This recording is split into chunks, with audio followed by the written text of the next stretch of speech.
Hello Internet, this is Justin from Real World Strength, and today we're going to do some technique talk. So I've been doing this for a little while now, but every now and then I learn something and I feel the need to share it with the world. So today we're going to talk about the squat. Now before I go into this, I want to give a credit where credit is due and respect where it's due. Over at Juggernaut Training Systems, they have come out with a fantastic series on the squat. Along with developing leg strength for Olympic weightlifting. It's great. Go watch it. Lots of those thumbs up. Lots of good stuff there. But I'm going to talk about, I'm going to take some of those concepts that they discuss, boil it down a little further, and talk about something that has been overlooked by virtually everybody now that I think about it. We're going to talk about the role of the ankles in the squat. So the squat, as I define it, you're just taking the hips, knees, and ankles through their longest anatomical range of motion. You're just going all the way down, all the way back up. That's it, with or without a load. I'm not talking about powerlifting. Powerlifting is all about just getting the most weight up within the parameters of the competition. That's not what we're talking about. We're talking about building useful strength that carries over into other activities. So for that, we're talking max hip, knee, and ankle range of motion. So I'm going to bring you over here real quick. So those are my awesome stick figure men. This is the top of the squat. That is about halfway down, and that is the bottom.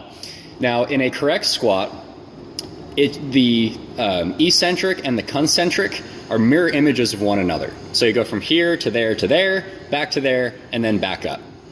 And these are the three main joints, along with the muscle groups responsible for extending those joints, extending the hips, extending the knees, and extending the ankles. And if any one of these joints or any one of those muscle groups is not doing their job, it's going to throw off the entire squat. And I'm going to cut in some video showing exactly how that can happen. So if the hips don't do their job, the glutes and adductors, one of two things will happen. Either the knees will pull in if the glutes aren't doing their job, or they'll push out outside the feet. That's if the inner thigh muscles aren't doing their job. And or the loading will shift away from the quads. The knees will shift back, the hips will shift back, and the back angle will go from, there to like meh. And the lower back will take on a lot more loading than it's really is, intended to take on. So here's what I'm talking about. So on the way down, everything is right where it needs to be. And on the way up, the quads are dumping a lot of that loading onto the lower back, which is not the intent of the exercise. We want a nice upright posture and load those quads through their full range of motion. If the quads aren't doing their job, same general thing will happen. And if the ankles aren't doing their job, again, we'll see that same pattern. So it actually requires a good amount of strength in the calves to be able to stabilize the tibia in this forward inclined position. And that's required in order for the quads to be fully loaded through their entire range of motion. And again, to avoid shifting the load away from the muscles that are intended to do it, which is these four groups right here, and onto the hamstrings and lower back, which are really just meant to support the load. They're not really meant to lift it. So I'll cut in some video right now about what happens when the ankles get unloaded. That's when you'll see if the ankles are unloaded but everything else is doing its job, the weight will shift back a little bit towards the heel. So here we have no degradation of posture, but notice how the knee and the hips both pull back and the weight shifts towards the heel because the ankle isn't strong enough to stabilize the load.